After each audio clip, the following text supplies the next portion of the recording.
ያደረገ ሰዎች በፍጹም አይቀበሉትም። እንዲሁም እንደውም ከዛም አልፎ የእሱን ጥሩ ነገር ወደ መጥፎ ይወስዱበታል። በተደጋጋሚ እንደዛ አይነት ነገር ይከተላል ማለት ነው።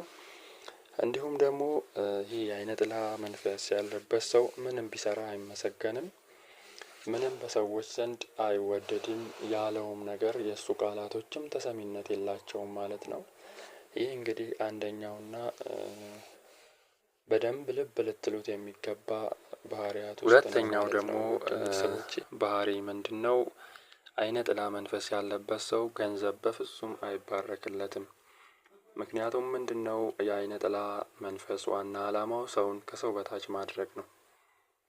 እናም ሰውን ምን ጊዜውንም ከሰው በታች አድርጎ አስጨንቆ ሰዎች ራሳቸውን ጠልተው ወደ ተለያየ ነገር እንዲገቡ ማድረግ ነው የዓይነ ጥላ መንፈስ ፍላጎት ማለት ነው።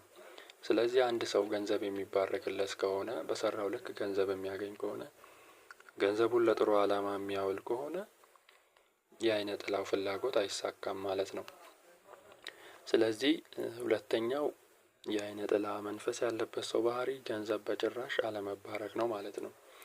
ገንዘቡን ለምን እንደሚያወጣው እንኳን አያስተውለውም። ገንዘብ ቢያገኝም ያጠፋል፣